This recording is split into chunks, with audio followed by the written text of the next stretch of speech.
Hey, welcome to the Crack House Chronicles True Crime Podcast. I am Donnie, and with me is a man that wants to know what it's like being a millionaire if you've ever used a folded piece of bread like a hot dog bun. It's Dale. What? Yeah, we've always done that. You dang right we have. Let's eat a banana dog. Yep. You put a banana in a hot dog bun. Yeah. Yeah. My wife would not have that, but it works, man. yeah, she ain't eat no banana sandwich.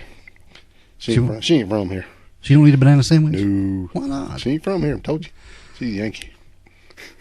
Has she ever heard of a banana sandwich? I don't think so before they got here. Man, banana sandwiches are good. Yeah, banana sandwich, mayonnaise, Oh, yeah. Lay's plain. Yeah. Yeah. Yeah, it's dang good. That's right. Yeah. I don't know how we got on banana sandwich. Anyway, what's going on, dude? What's happening, my friend? I'm having a good day. Man, it's been a good day. It has been a very good day. Beautiful outside. Yeah, it's just nice weather. It's pretty. You get shout outs. Anybody you want to talk about? Yeah, we got a few here I'd like to give a little shout out to. Some of our friends dropping by on YouTube and leaving a few comments. The YouTube? Yeah, on the YouTube. Freelancer, he dropped by and said that during the Sundrop murders, which is you can catch in our archives on episode 46, he basically he said he lived that out, and it was pretty wild. You know, everything was on lockdown, and wow. We appreciate you dropping in and giving us those comments, man. Oh man, that was pretty cool. Also want to give a shout out to Eileen Mayer. She said that she had actually met Ronald DeFeo from the Amityville episode number 96 while he was in prison, and got to meet him a little bit, so it was kind of weird. Mm-hmm.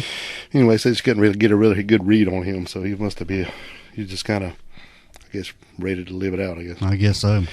And also, a shout out to Twopot9, TWOPOT, number 9. And they said that they were really glad that they had found us, and they love the show, and if you love it, brother, just keep on sharing. We appreciate it. Yeah.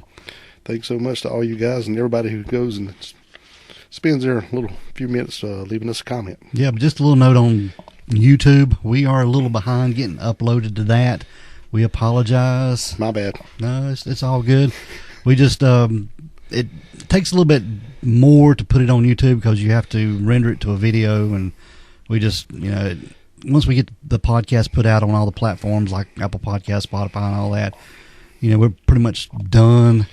And we need to focus more on getting it to YouTube. But, yeah, we're a little bit behind, about 3 or 4 episodes, I think. Yeah, sorry about that. That's all right. But we'll get it caught up pretty soon. You're darn right. Yep. Well, if anybody wants to go over to the store page and get you a T-shirt, get you a mug, get you some kind of merchandise. We appreciate it. Yeah, we really appreciate it. Or click on the donate button and help support the cause. That sure comes in handy. It does. Maybe you can get us some new equipment here soon.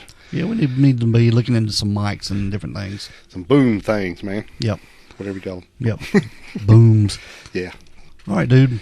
We are going to get into this week's case. Did you order a pizza for this? I did not order a pizza for this. Okay. But I think somebody's going to order a pizza for this. Mm. Because we have got a hell of a story, man. Mm-hmm. Yeah. Yeah, I had never heard of this. We always say that this one is always crazy, but, man, this one... Yeah, it's good. Yeah, it's out there. Yeah.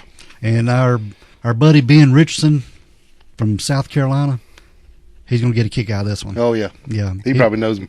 He probably does. So, Ben, this one... Shout out, Ben. How you doing, brother? All right, this is for Ben. But, yeah, this is from South Carolina, so we're going to get into this one, Let's man. get into it. We're going to where we're going first, where it's Columbia, I believe. Yeah, Columbia, South Carolina. This is where a guy named Mitchell Carlton Sims was born. And he was born there on February the 12th, 1960. Right. And Dale, he was the youngest of 3 kids. Mm-hmm. I don't think there's a whole lot of information about his siblings or his parents that we can really find. This is a tough case to research, so bear with us. We've got a lot of details, but it was hard to put everything together and get it all lined up. But we're going to go through it and give the most we can. It's going to be good. Oh, yeah. It's going to be very good. Now, by all accounts, Mitch Sims, Dale, he had a pretty rough childhood, man. Yeah, I'd say that would be kind of spot on there. Yeah, it was pretty rough. We've had some rough ones, but you know what little we do know about Mitch is not good. Yep. I think when he was about 7 years old, he had a stepfather that came into the picture. Right. And he was pretty verbally and physically abusive toward him. Yeah, even when he was in kindergarten, maybe a year or two before this, he was actually hitting Mitch with closed fists. Yeah. I mean, just going off on him. Yeah. So I think actually his dad was pretty abusive too. So his mom got him out of that, and then kind of like right back into worse. Yeah. Sounds like wasn't no better with the stepdad. Yeah, and the real dad couldn't be. Well, I guess he could, but I don't know that it's going to be he would have been as bad as this fella. Yeah. But when he was about 7 years old, Mitchell's stepfather began sexually abusing him. Mm-hmm.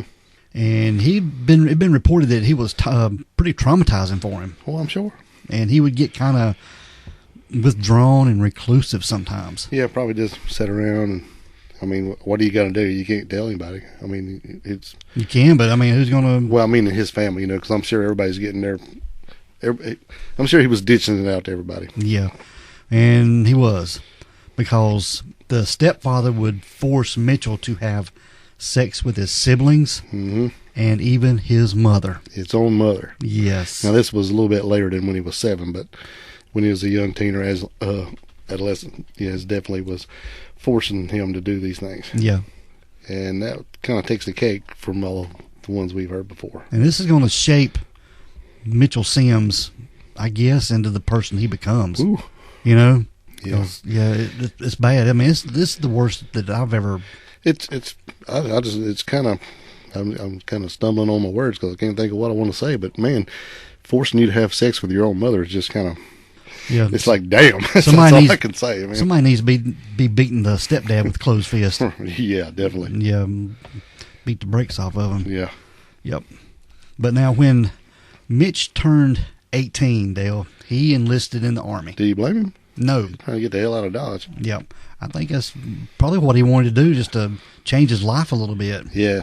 I mean, you think about it, a lot of people are, when they sign up for the military, like, man, this is going to be rough. He was probably thinking this is going to be a vacation from what I've been through. Exactly. Any kind of drill sergeant's got to be better than this. Yeah.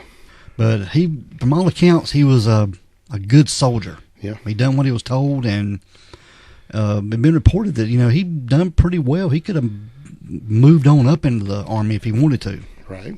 Unfortunately, he was dishonorably discharged after 2 years. Yeah. This idea wasn't too good. No. Apparently, he got involved with an officer's wife. Yeah. And he made a plan, Dale. Yeah, he really wanted to be with this lady, so he came up with this master plan of how they could make it work. Yeah, he was going to have an Army buddy shoot him. And they were going to blame it on the officer. Yeah. And his Army buddy actually did shoot him. He did. It's a flesh wound or something, but shooting, I guess. But they were going to shoot him and then put the gun in the officer's hand. Somehow or another, it doesn't even make sense. No. Really. But whatever. Yeah, but they were going to place the blame on this officer. Right. Yeah.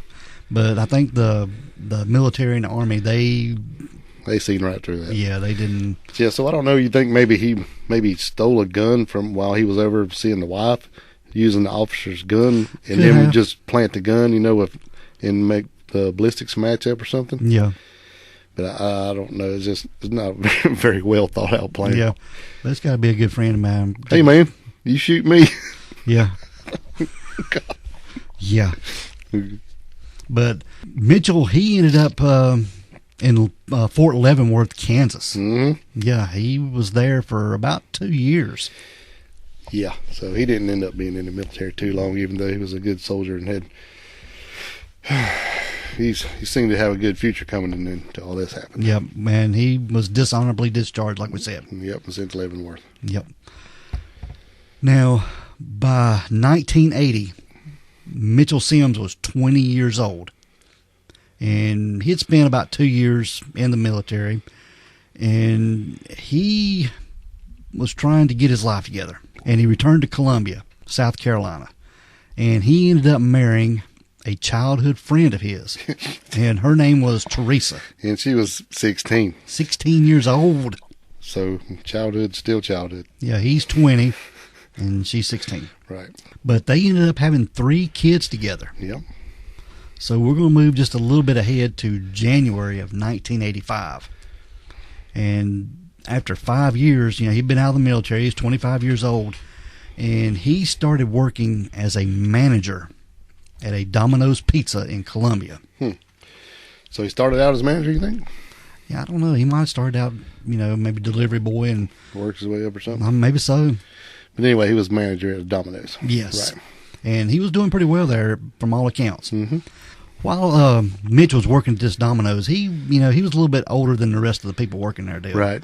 And he was kind of like the partier, just the if you think rough and tough guy. If you think about it, he's probably, he had a rough childhood, so he really didn't have one. Mm-hmm. So he's probably like the clown guy, and he was doing goofy stuff and wanted everybody to like him.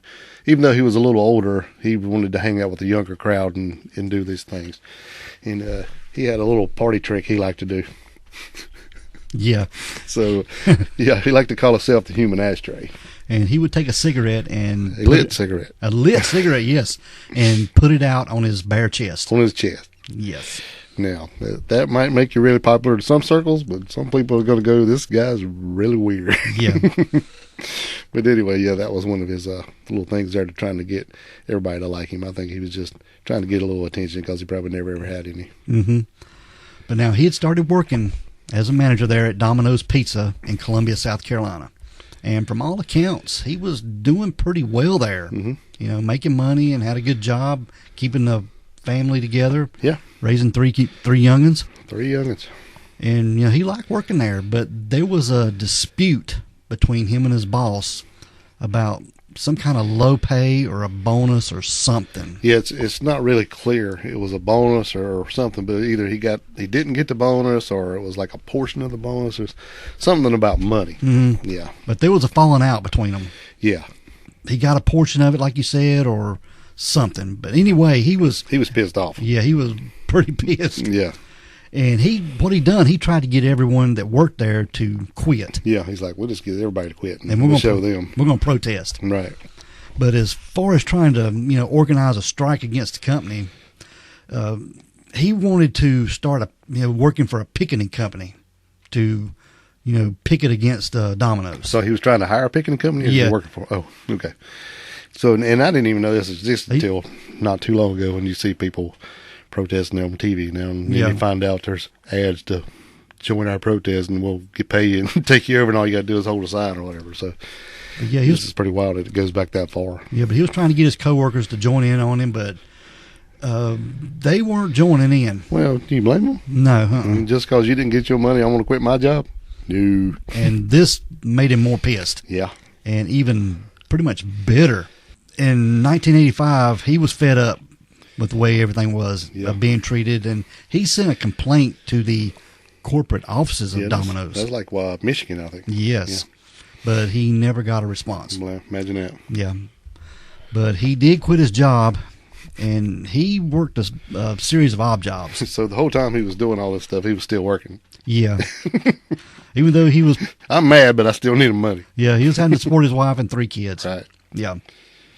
But his marriage was starting to fall apart. Yeah. Yeah. He had started having an affair with another woman. Yeah, that always makes it better. And Dale, he had met this woman during the strike that he tried to orchestrate. So is she one of the picketers? I don't know. I don't know why she was even there, or how she came into the picture. Exactly. Right. I don't even know. But so all we know is they met during this time. Yes, okay. During this time of picketing against Domino's Pizza there in Columbia, South Carolina. Right. But this woman's name was Ruby Carolyn Padgett. Right. And she was born in 1965. Gotcha. Yep. So she's a little younger than him. Just a little bit younger than him, about 5 years younger. I think she was 19 when they met here. Yeah, something like that. Yeah.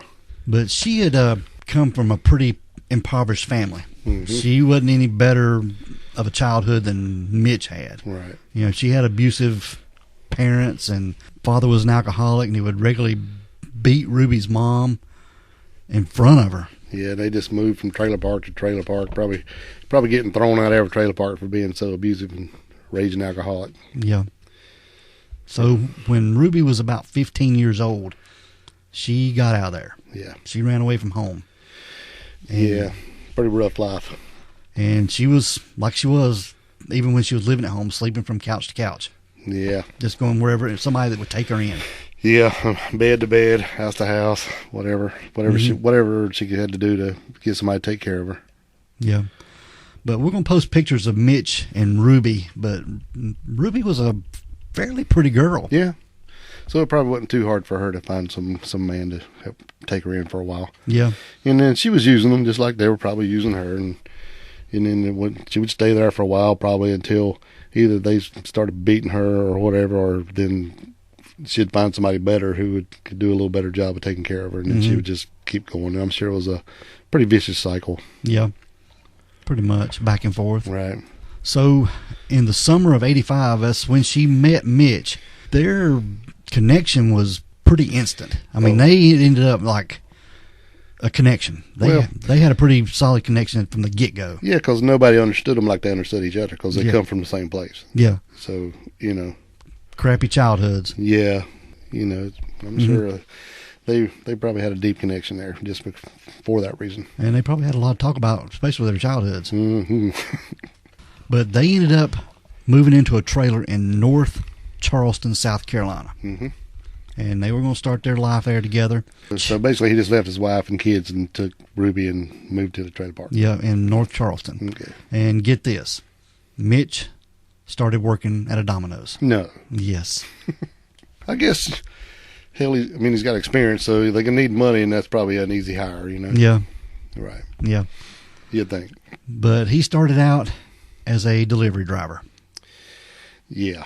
They had, I think they only offered him a part-time job as a delivery driver, and him being an ex-manager probably kind of pissed him off. Mm-hmm. But, you got to do what you got to do. Yep. And he was still pissed off about the other place. He said he always brought up how he really wanted to violently hurt or kill his old bosses, and just do anything. And then even went so far as he went and bought a 25 caliber pistol. Mm. So this is going to not end well. They're already doing drugs. They're drinking a lot. They're probably just any kind of drug they can get their hands on. Yeah, they ain't making much money. Probably enough just to pay the rent and get high and stay pissed off as far as he goes. But Ruby wasn't working, so Mitch had to take care of both of them. Right, for some reason. Yeah, but like we said, Mitch started working at this Domino's in November of 1985, and this was just north of Charleston. It was a town called Hanahan, South Carolina. And he was working at this Domino's. Working at Domino's. And delivering pizzas, like we said. Right. And it was kind of a big slap on the face for him. Yeah. Because, he'd been manager before at Domino's. Now he's just delivering pizzas. Right. And he had been only working there just a couple of weeks, and his vehicle broke down. Yep. So guess what? He couldn't afford to get it fixed. Yep. You can't deliver on foot. No, you cannot. And he'd already promised, Ruby really wanted to go to California, and like she's wanted to go out there and live the big dream. So he'd already promised, that he would get her out there somehow. And now they're broke. I'd read that she wanted to be an actress. Well, yeah. She wanted to go live the Hollywood dream. I guess so. So he promised her he'd get her out there, but now his part-time job is gone. His truck's broke down. Can't afford to fix it. Aaron is in a hell of a mess now. Yeah. So he devised a little plan. Oh, no. How him and his plans. Yeah, he had that gun, so he was planning to rob the Domino's where he worked. Because he knew how everything worked. Yeah. Well, an inside job if you already know everything. Especially from being a manager to the other one, he knew the ins and outs of how the money comes in and what they do and what time they do it and all that stuff. Yeah. So on December the 4th of 1985, this is when Mitchell decides to rob the Domino's.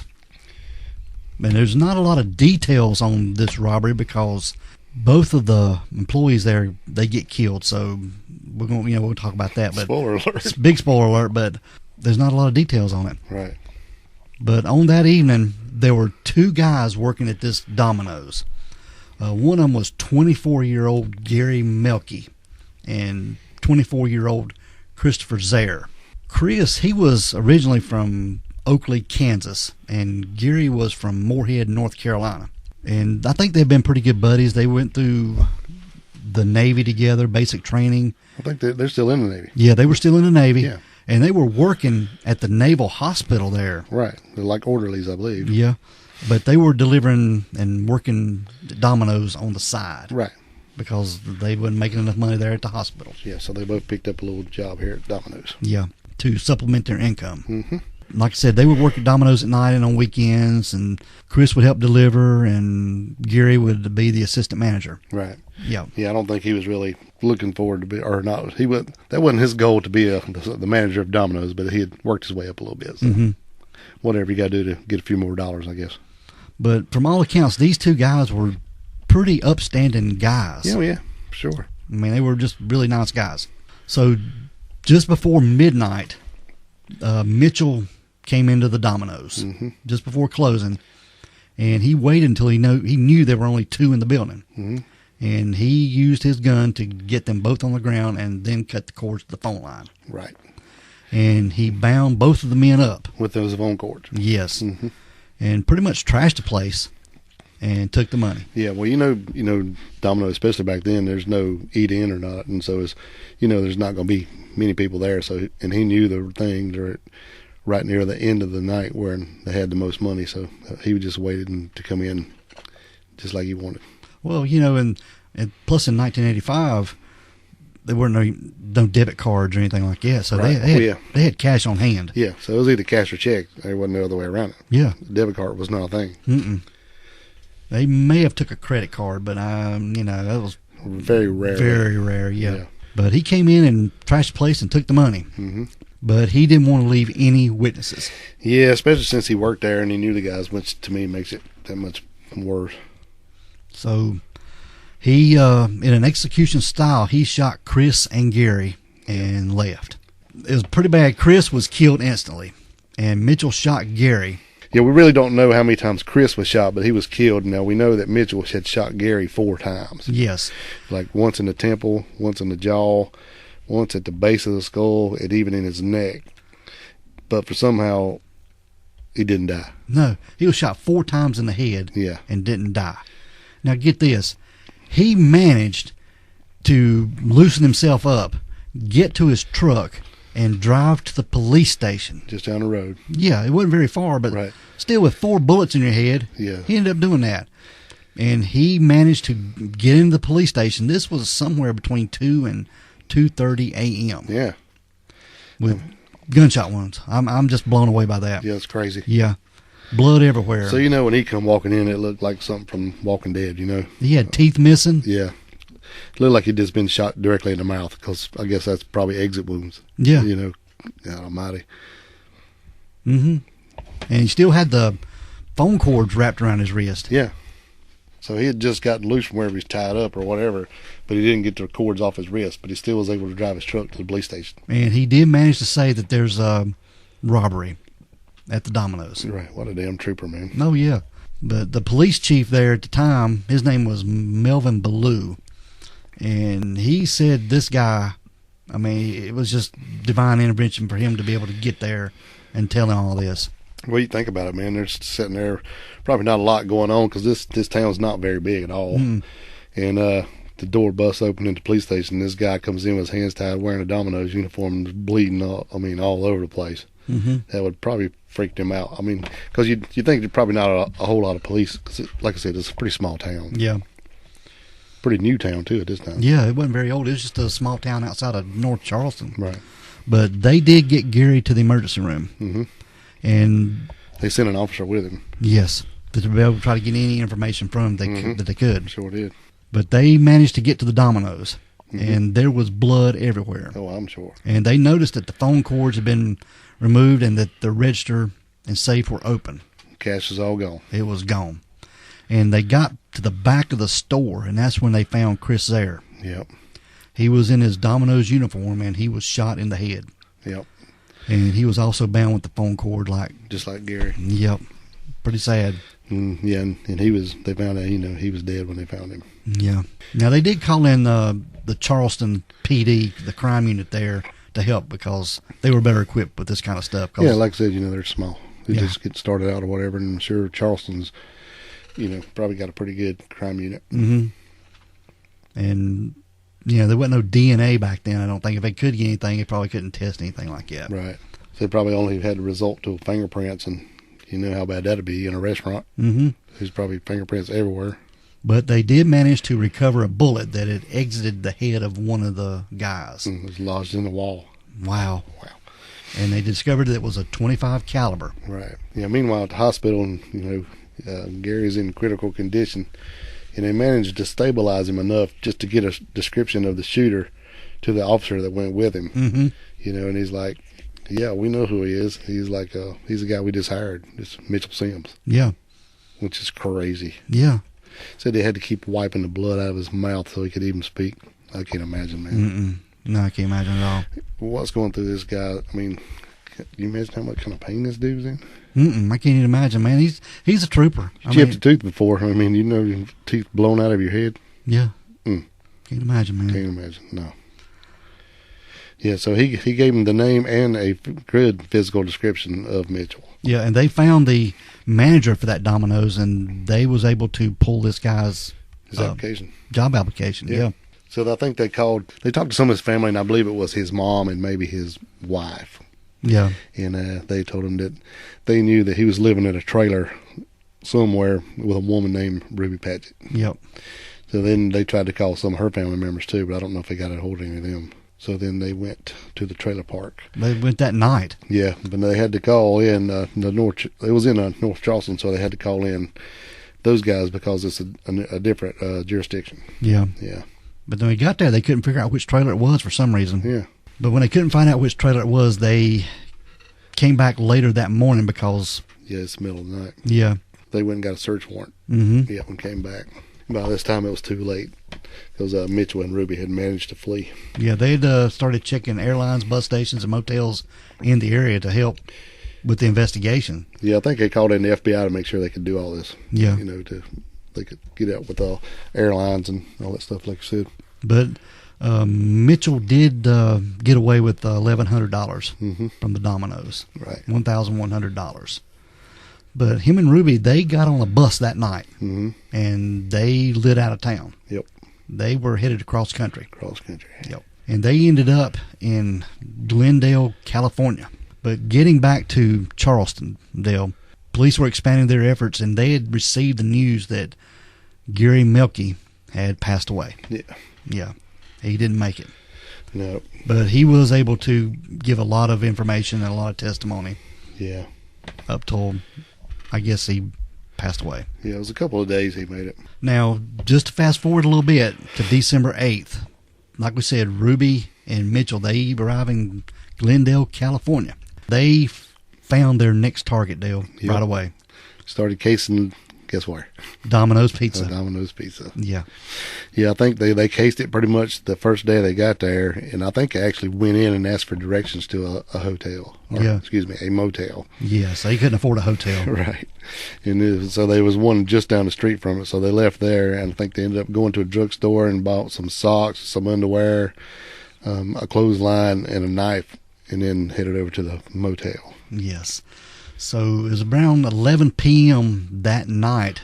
They got a Domino's there in Glendale, California. They got a call from a man with a southern drawl accent. Yep.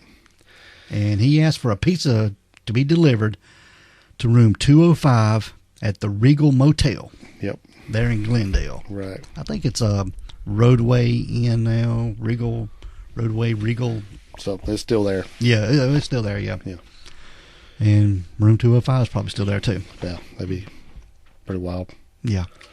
So he calls in the pizza, and a 21-year-old delivery driver by the name of John Harrigan. Right. He left Domino's at around 11:25 or something like that in a Toyota pickup truck to make this delivery.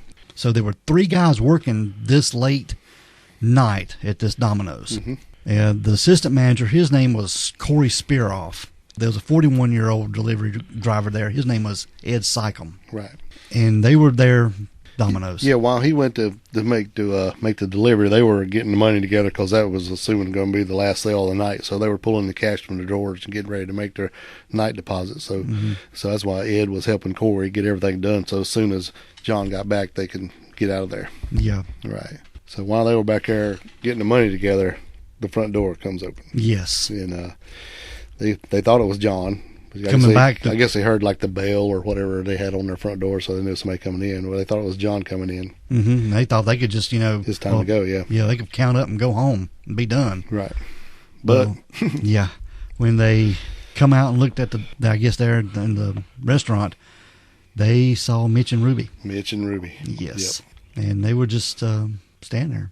And Mitch pulls his gun. Right. And he very calmly says, "Go back in the office." Go back in the office. So Ed was standing just off to the side when Mitch saw him and ordered him to get in the office too. Yep.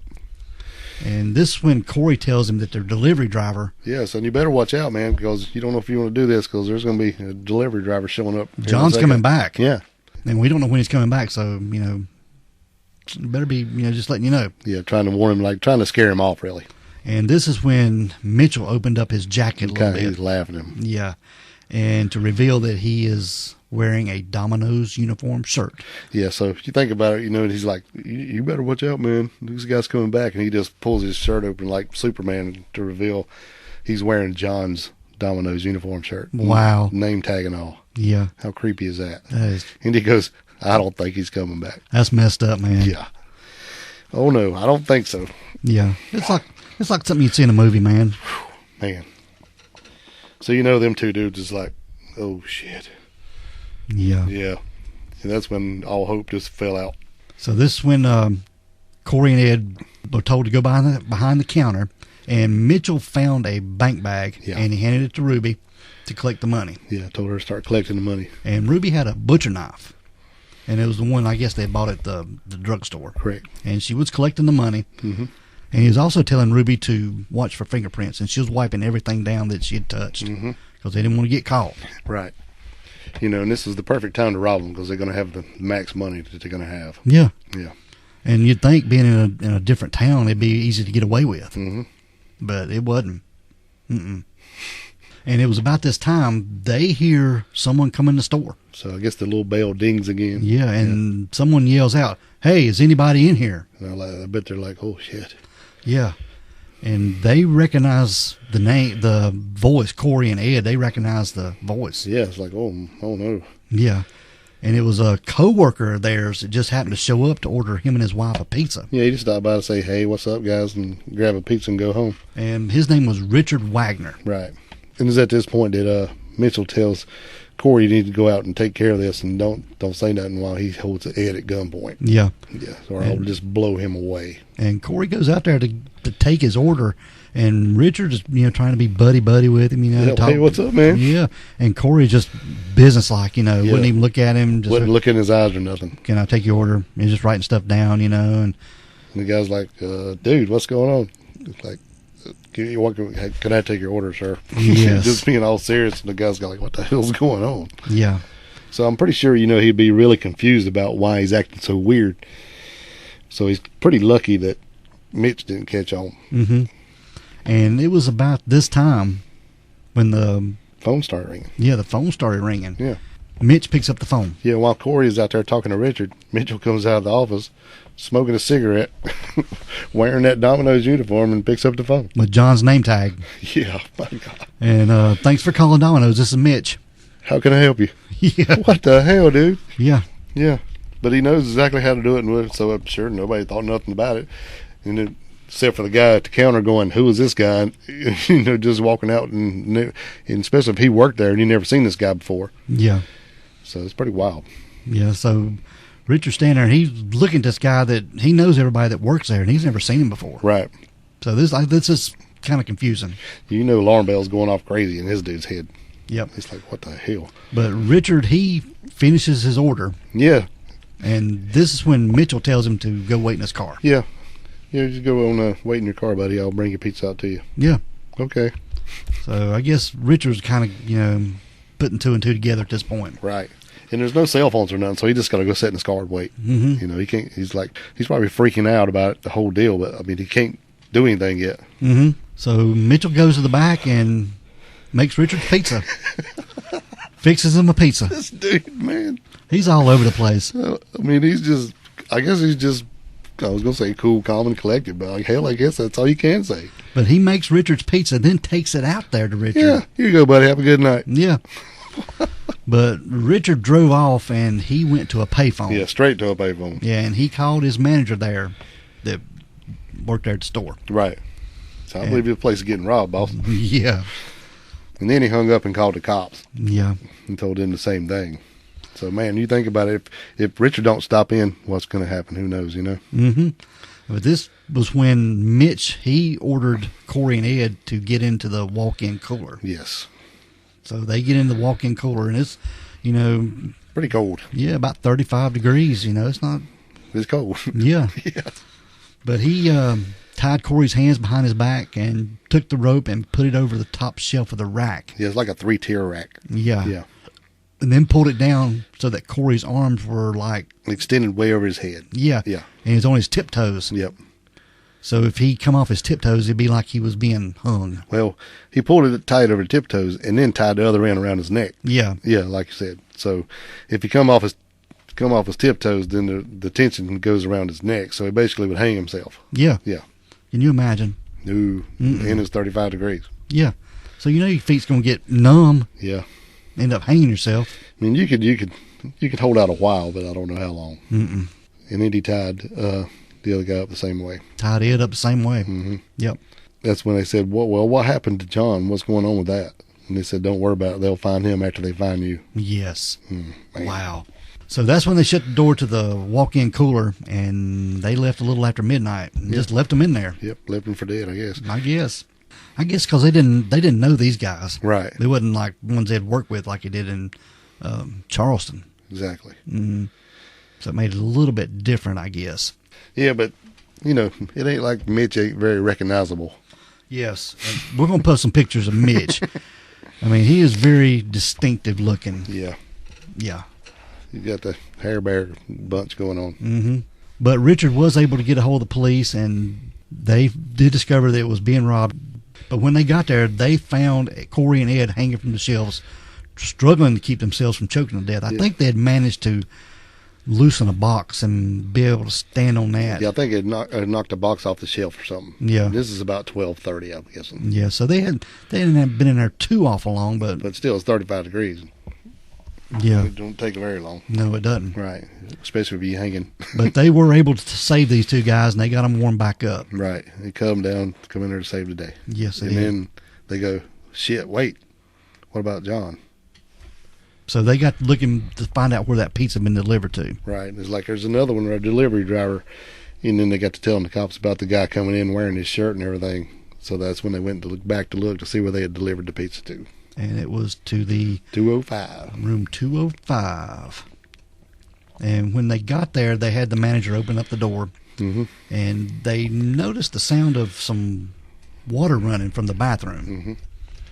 And when they got in there, they had discovered John Harrigan's body was in the bathtub. Yep, he's dead. And the tub was full of water, and John's body was submerged under the water, and he was laying on his right side. And he's hog-tied. Yes. Which kind of means you got your hands and feet tied together behind your back. That's crazy, man. Yeah. But then the cold water was blasted on the back of his neck, and his head was just under the water. Yeah. I think the drain plug was broken, but the water had filled up all the way up to the overflow valve, so it wasn't running into the floor, but it was definitely full of water. Mm-hmm. Yeah.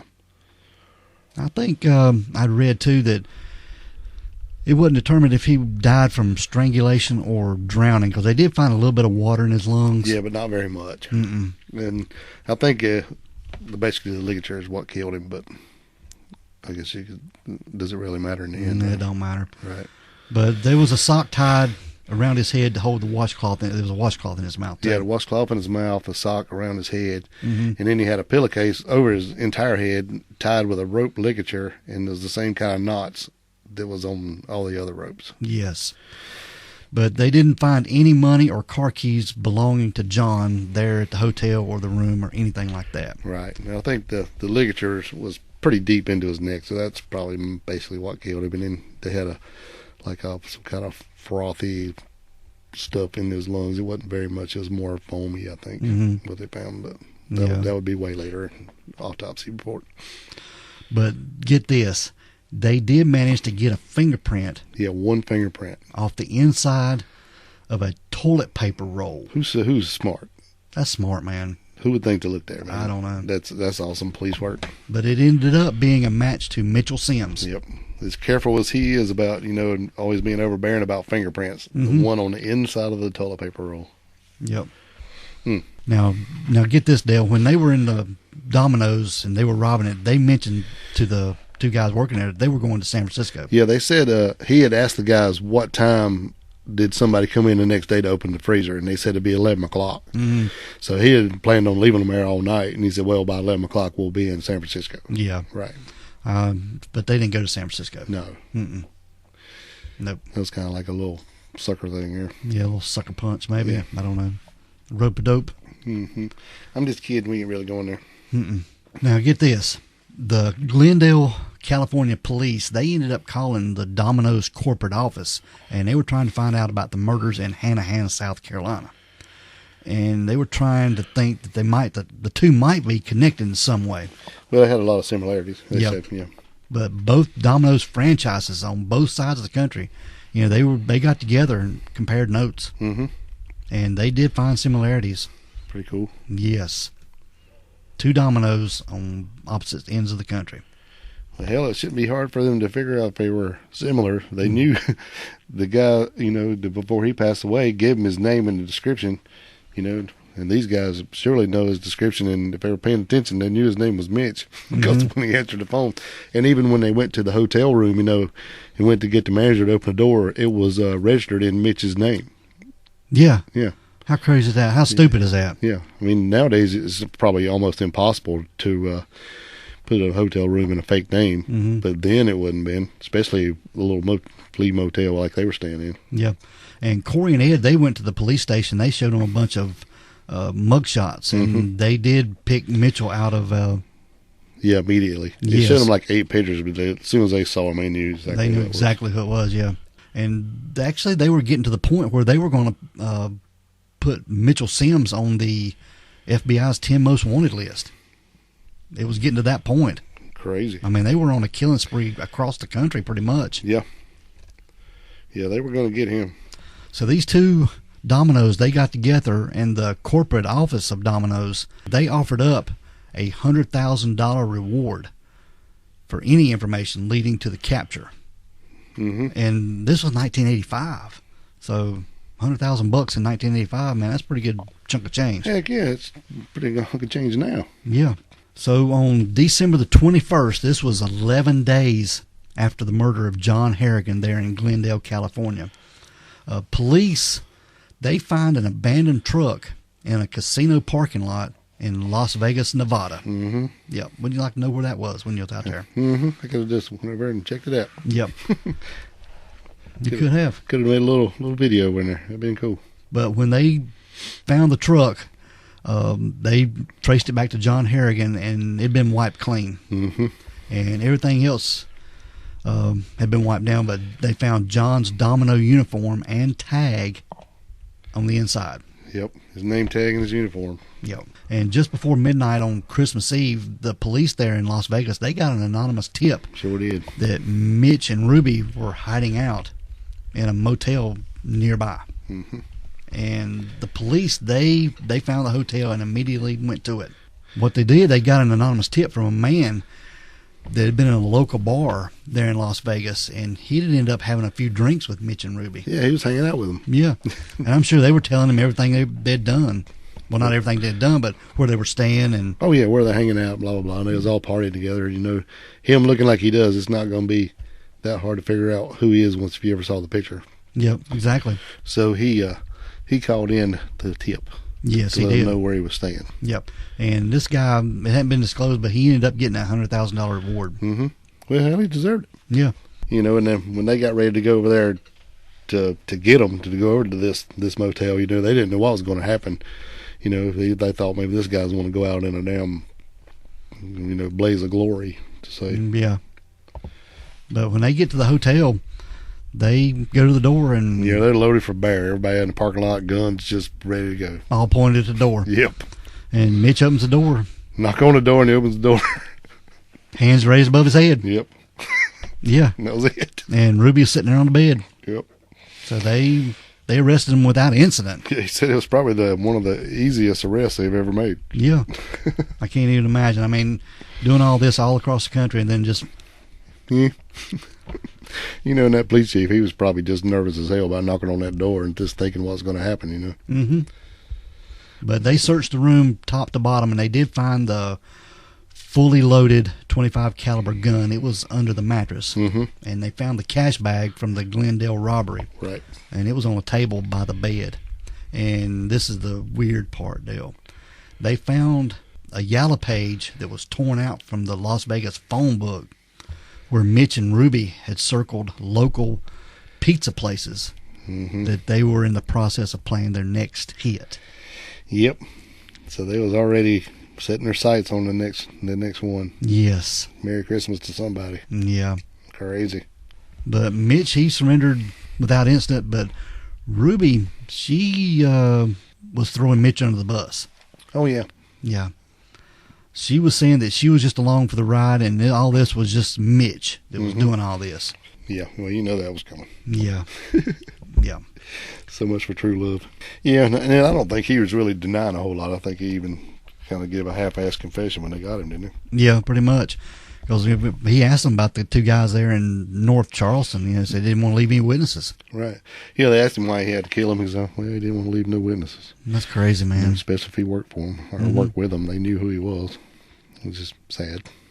But I think the one thing that got Ruby was that the John Harrigan there in Glendale, California, because they don't think that Mitch was able to put him in the tub by himself. Right. They think that she had to help him in some capacity. Yes, to be able to get him in there, so she was an accomplice in all this. But she was claiming that Mitch had dragged her into all this. But the two guys there in Las Vegas, when all this went to trial, they claimed that they were like a team. You know, they were just like feeding off each other to be able to... Bonnie and Clyde, you know. Yeah, to be able to pull this off. But now they would end up being charged in both states, in California and South Carolina. But there was no connection with Ruby to the South Carolina killings. No, and really I don't even know, did she know what was going on at that point? I mean, she may have. I don't even think she went with him, did he? Or if she did, we don't know. Yeah. Like you said, they were both killed, so who knows if she was there or not. Yeah. And I'm sure they didn't have any surveillance in 1985. But they had a better case on her in California. Yeah, definitely. So that's where she was tried. Yeah, because I think even the two governors from the states got together and decided that it's best to do it there. Yeah. Because of that reasoning, yeah. But Mitch was tried in California, and he was found guilty and sentenced to death. Sentenced to death. By the gas chamber. Even in California. Yes, this was in 85, so they had death by the gas chamber. Yep. And then he was sent to South Carolina to stand trial. Yeah. Well, I think he had to deliberate at least 6 days in California before they gave him the death penalty. But in South Carolina, I think it was just a couple hours, wasn't it? Yeah. Pretty much, yeah. But he was also found guilty in South Carolina for those two murders. Those two Navy boys working at the Domino's. Right. And I think she was charged in California with 3 counts of armed robbery and 2 counts of attempted murder and 1 count of first-degree murder. Yes. With special circumstances. Yes. Yeah, 6 days. She was found guilty of first-degree murder with special circumstances, and the robbery, but she was acquitted of the 2 counts of attempted murder. But she still received life in prison without the possibility of parole. Yes. But now, as far as Mitch is concerned, he received the death penalty. But the prosecution, they had described Mitch as an angry, violent man who was just seeking revenge. And once he started killing, he got a taste for it. And in Mitch's mind, he is a victim. Yeah, he's probably still mad about that bonus. Yeah, and you know, he'd been wronged and trying to regain his power. Anybody that takes him from him, pretty much. So I don't know if all this stems from his childhood or what. Like I said, I think they got Ruby because they decided that it would just been too difficult for Mitch to drag and lift John, who was hogtied already, into the bath by himself. You know? I mean, even though the kid was only 21, he's still full grown, you know, and at this point I don't think Mitch was going to pick him up by himself, put her in there. So I think that's what got her, even though it was circumstantial, I still think that's what got her convicted. Yeah. But as Mitch, I think his lawyers are just trying to get him off the death penalty. Oh, yeah. You know, they knew he'd done it. Right. But they were just trying to save his ass, I guess. Yeah. But it didn't work. It wasn't working. Mm-hmm. Yeah, it's because, you know, they had actually went in and said that they claimed that Mitch tied him up and put him in the bathtub, but the drowning was an accident. Mm-hmm. That's what they were saying. Yeah. And they're like, yeah, and I don't think that's going to work, brother. You know, and then that's why I think, even though they, you know, because of the drowning, they didn't really know if that's what killed him anyway. So, but it's still, you know, I mean, I guess what else are they going to say? Because, I mean, it's pretty much cut and dried, right? So, yep. So, I don't know. But both of them are serving their time in California state prisons. Mm-hmm. Ruby is currently at the California Institute for Women in Corona, and Mitch is on death row in San Quentin. Right, even though death is illegal right now. Yeah. You know, because California, like, we'll kill him, we won't kill him, we will kill him, we won't kill him. We will. So right now it's on the won't kill him, but he is, like I said, second in line. Yeah. Whenever, if it's ever reinstated. Yeah. But now there's a petition going around to save Ruby, to try to at least maybe get her before the parole board. Right. To at least hear her case, because in her trial it never came out about her childhood. You know, which may have helped her a little bit, but yeah, I don't know. But you know, if that ever happens, then she may get to go before the parole board, but I don't think she'll be ever be getting out. No. Mm-mm. No, because they're trying to say basically she was just influenced by the man, you know, kind of like the beaten wife syndrome or whatever, battered women's syndrome or whatever it's called. Yeah. You know, they're just trying to say it's basically she just was doing what she's told. Well, I don't think that's helping her none either. It's like, well, she just does what she's told. And in that scenario, then who's to say the next one wouldn't be the same? Yep. But both of them have exhausted all their appeals. Yeah, they're done. So. But what's crazy is all this crime took place over a 3-week period. Mm-hmm. Yeah. On December. Yeah. Just right up to Christmas. Mm-hmm. Yeah. That is crazy, man. It's a crazy story. Crazy story, man. When that dude, when he walked in there and pulled that shirt open like Superman and showed me he had that kid's shirt on, man, that was just had to be Can you imagine? mind-blowing. Yeah. I can't even imagine. But anyway, that is the case of Mitchell Sims and Ruby Padgett. That's it. That is it. All right, Dale. We are going to get out of here. Let's roll. We want everyone to be safe, be careful, and don't pass any counterfeit money. Because the next episode could be about you. This is the Crack House Chronicles.